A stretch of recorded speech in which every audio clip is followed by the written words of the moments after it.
All right, MMA fans, I'm here with PFL Challenger Series featherweight fighter, Mr. Brahyan Zurcher. Hello, sir. How are you today? Hello, I'm doing good. How are you? I'm fine as well. Thanks for asking. How has your morning started? It's been going good. Today's the second day. Sunday night, I arrived to Puerto Vallarta, Mexico. As usually, every time I'm gonna fight, I usually split my camp in between Las Vegas at Xtreme Couture and Cobrinha Jiu Jitsu Las Vegas, and then I come here work on my striking at Bancinto with my uncle Cesar Palomera. He's my last two fights in PFL. He was in my corner. So yeah, today is the second day. Yesterday we had two training sessions, and today this morning we had our first training session of the day.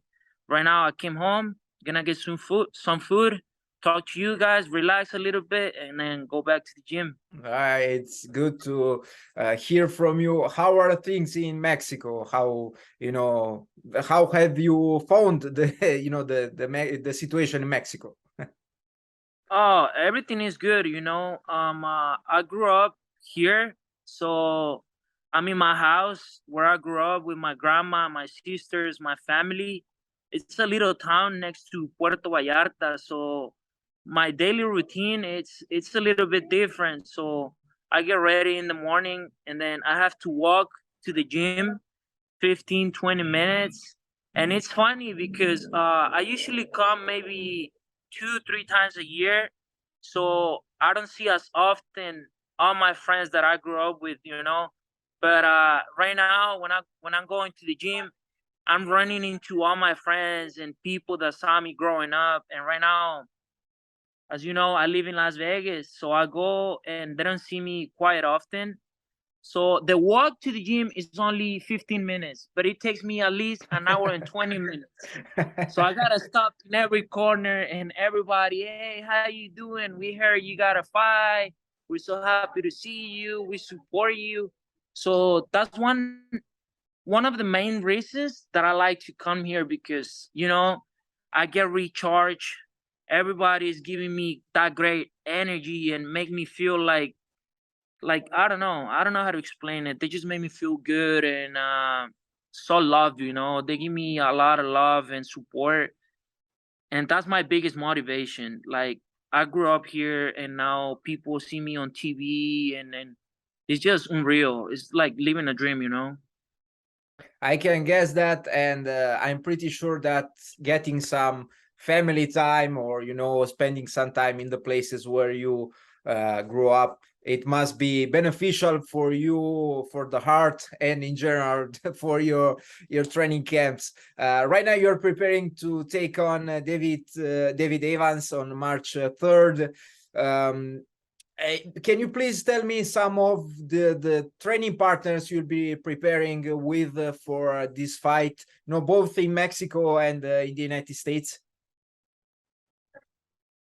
Yeah, sure. Um, uh, as I can tell you that since my last fight, it's always been like this. Whenever I fight, right after the fight, I'm back to the gym. So I never stop training. I'm always training. Like if I'm in training camp, the only thing that changes when I have a fight is just a little bit my diet. But when I'm in Las Vegas, I'm always training at Xtreme Couture and Cobrinha Jiu Jitsu Las Vegas. Training at Xtreme Couture, I'm always training with some of the guys fighting in the biggest organizations. I train with the Bachelor brothers all the time. I train with Dan Ige. One of my biggest training partner, he's Alejandro Pato Martinez. He was in the Mexican, the Ultimate Fighter. He's been fighting around the world. He's my biggest partner.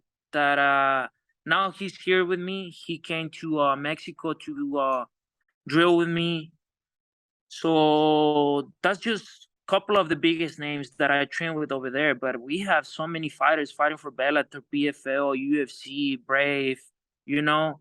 And then I come down to Mexico, and what we really focus on It's just striking with my uncle. He's a 3 times world champion Muay Thai. Well, He fought in Thailand many times. He fought in Rajadaman. He fought in Lumpini. He has a lot of experience. So that's usually what my training camp consists on. And now I'm gonna be here for 2 weeks, and then I come back and I'm gonna be training one on one with my we can say my head coach Hector Vasquez. He just came back from Brazil. He was in Brandon Moreno's corner this past weekend, so well, he's my head coach, and I'm over here, but I'm on the phone with him every day, and just letting him know how things are going, and he keeps telling me what he wants me to drill and what we need to work on, especially in this fight against David Evans. right now, how big are MMA? How big is MMA in Mexico? Considering that Brandon Moreno won the flyweight championship again in the UFC, but in general, we see a lot of Mexican fighters getting good, excellent results across all promotions.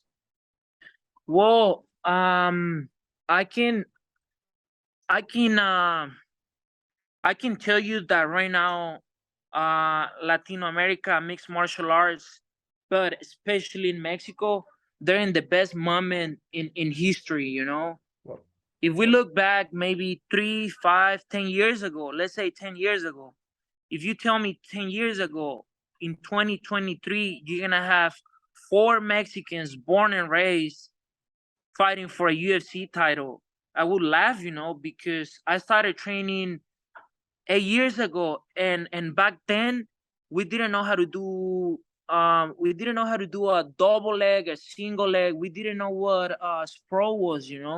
We we we didn't know what really mixed martial art was. And if you told me in 2023 you're gonna have 4 Mexicans fighting for a UFC belt, I would have laughed. Right now, we're in our biggest time. Jair fighting for a belt, Alexa and Irene and Brandon champion right now. It's crazy. So I cannot imagine how it's gonna be in 5 years. 5 years, we're gonna have a lot more athletes fighting in PFL, UFC, and it's very exciting to see all these things going on right now, and me myself being a part of it. Oh my god, it makes me very happy and excited for the future.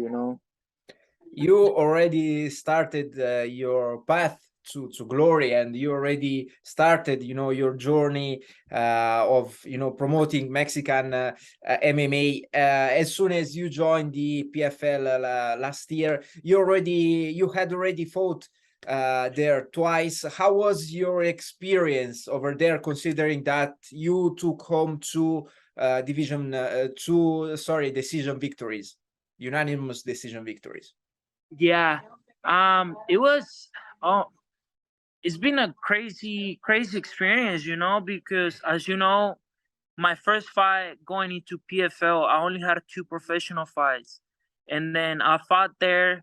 My fight was streamed on ESPN, and then my fourth fight fighting in the Madison Square Garden.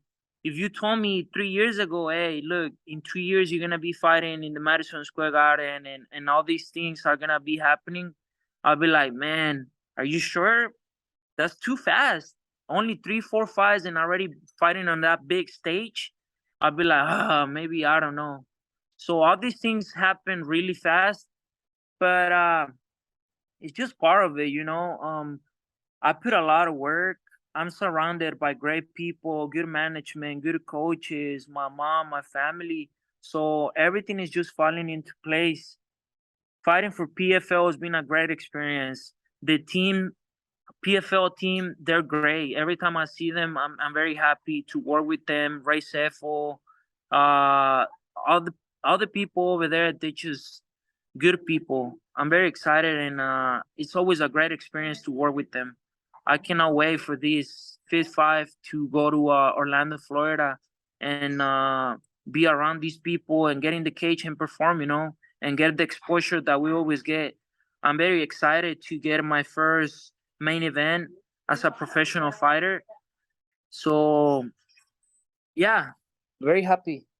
And what can fans expect from you going into your first main event as a professional fighter? The last thing they can expect from me is a boring fight. I'm never gonna bring that to the table. I'm always looking for the finish. My last two fights I wasn't able to get a finish. I don't like rushing things, but I'm always there looking for openings, trying to go to the ground, always working, and never giving a boring fight. One of my biggest things that I go thinking of into the cage is that what I do is entertain people. You know, they pay to go see me fight, so always, you guys, this, I feel different for this fight. You know, I have a good feeling. I've been working on a lot of different things. When I'm not in camp, what I like to do is just keep adding tools to my toolbox, you know. So don't be surprised if you see 3, 4, 5 different things doing in the cage. And I won't be surprised if I'm able to get the finish this time. Well, I'm pretty sure there will be fireworks. Bryan, I finished my questions. Do you have any last messages for us today? Well, as you said right now, be on the lookout for me.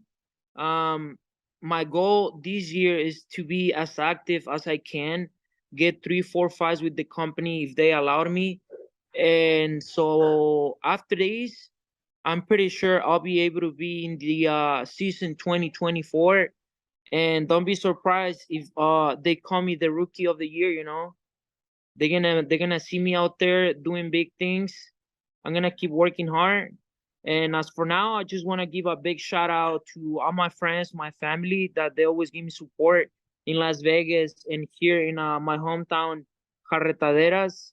Um, Big shout out to all my teammates and coaches at Xtreme Couture, Hector Vasquez, Covinha Jiu Jitsu, my uncle Cesar Palomera, my mom, my biggest support, my grandma, and everybody. I'm just very happy living the dream, you know. Thank you guys for taking the time and doing interviews with us. You guys give us the exposure. Without you guys, this wouldn't be possible either, you know. So thank you guys. And yeah, don't miss my fight, March 3rd in Orlando, Florida. Fireworks. I'm coming to put on a great show. Thank you for giving us a little bit of your time today. Best of luck with the upcoming fight, and hopefully I will hear again from you in the future, my friend. Thank you, my friend. Nice to meet you. Nice to meet you too. Have a nice one. Bye-bye.